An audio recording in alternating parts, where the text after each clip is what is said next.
Welcome back to QC Life. Now, whether you are a lifelong dancer or just a total beginner, ballet can truly be for everybody. Jure Whitfield joins us today, and she is sharing her mission of making ballet more inclusive and why adults are embracing it too. Jure, I'm so happy that I have gotten you from my TikTok feed into the QC studio. Thank you for coming. Thank you so much for having me today. I was really excited because literally, like I said, I was scrolling around and saw this big, giant class of ballerinas, and there was every shape and size woman, and everyone was smiling, having a great time, and you were at the forefront showing everybody what was done. So I want to understand, what was your ballet background before you started creating classes for everyone?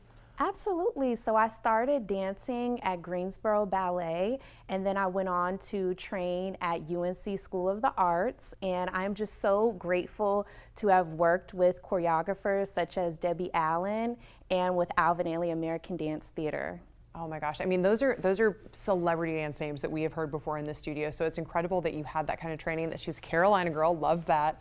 So when I just asked you where you were traveling, she very casually said, you know, I was in Jamaica and I performed in a castle. So taking you from school to doing things like performing in a castle, what has that journey been like for you as a professional dancer? Wow, it has been just so rewarding, and I'm just so grateful for the wonderful dancers that have come before me to make this possible. I don't take it lightly, and every day I'm just so grateful to do what I love and make my dreams a reality. I mean, and all of the roles that you have performed, I think being this very inclusive and kind teacher is something that is so special to you. So tell me about these classes that you've started bringing to different cities and traveling and making adult ballet more accessible. Because a lot of times we do think of, we all started when we were 3 and we got the standard issue tights and tutu, but you're actually bringing this around for adults that didn't quite get to live out that dream the way they wanted.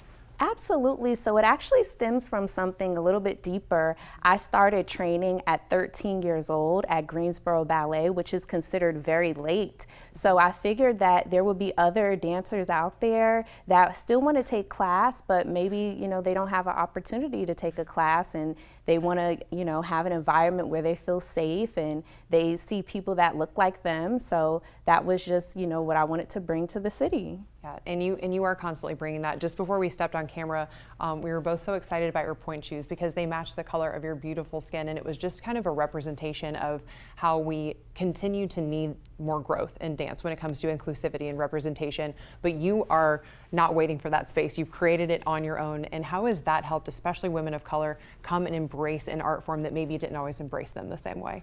Absolutely. So I think that, you know, with being someone of color and being able to dance, I think that it's important to have that representation. And for example, the pointe shoes I actually have up here, these were custom made for me. So normally I have to take makeup and, you know, use foundation to make it match my skin tone. So we have a lot of work to do, but I'm really grateful to be able to be a part of the progression.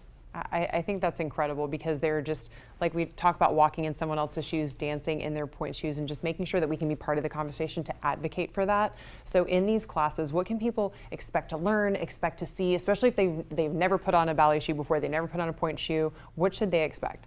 Oh my goodness, they should expect to have a great time and get a really great workout in. You'd be surprised with all of the muscles that you worked, and you don't even think that you're, you know, exercising because you're having so much fun. And then I get emails, you know, about 2 business days after saying, oh, I'm so sore, my legs and my calves. So they should expect to have a great time and get a really great workout in at the same time. Yeah, you definitely get a good workout. I know when I got back into it, I was like, oh, some of these booty muscles, like I didn't quite remember being here. So I love the fact that we just got to see all of those different women really embracing this. Now, of course, we're not gonna let her go without giving us a few tips. So can you walk us through a few basics? Does that sound good? Yes, let's do it. All right, well, we're gonna get the furniture out of the way. You guys, I even like shoot up and suited up here.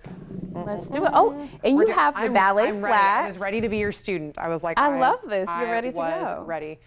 Tutu, I'm going to need to QC tutu. Okay, so that's right. Walk me through just like a couple of positions, maybe your warm up that you would do with your students. Absolutely. Okay, so we're going to start with the basic positions. So we're going to start with first position. First position, the arms come out here. This is gorgeous. So you have it naturally here. We always want to make sure the shoulders are down, the chest is lifted, good. The fingertips are nice and soft here. And then Okay, you must have already done this because your feet are already in first I position. tried. That's tried beautiful. my whole life. That's it. So first position here. At the bar, we always start off with pliés, which means to bend. So we bend the knees here in a beautiful plie. Then we have second position, which is open here. Look at her doing it in heels. Yes, yes. This is gorgeous here. So this is second position. Then we have third, where we take one arm in front of us, the other arm out to the side.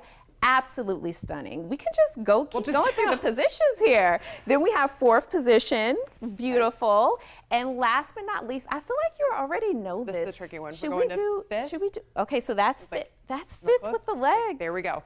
Okay, the arms are what I always forget. I promise we didn't go over this. We did not rehearse this before. She just is amazing. I was ready. So that's fifth position here, and the arms are up above head. Beautiful. And we have to curtsy too for our audience. Yes, of course. We're always going to curtsy. Oh, yeah. Come back anytime for a QC curtsy. Now, I want to make sure I put this information up on the screen so that everybody can share some local love with our friend. When is our next class, and how can we make sure we get signed up? Jana, I am so grateful to say that our June class has actually sold out. So the next available date will be July 31st. Okay. It's on a Friday from 6 to 7 p.m. Okay, perfect. Well, you guys get that in your QC calendar. You won't want to miss this. Thank you so much, Ray. I appreciate you. Thank you. Ballerina Jana, you are now casted as the Sugar Plum Fairy. Perfect. You heard it. I quit. I'm going to be Sugar Plum Fairy. But meanwhile, in the commercial break, he is a hometown kid now getting to fight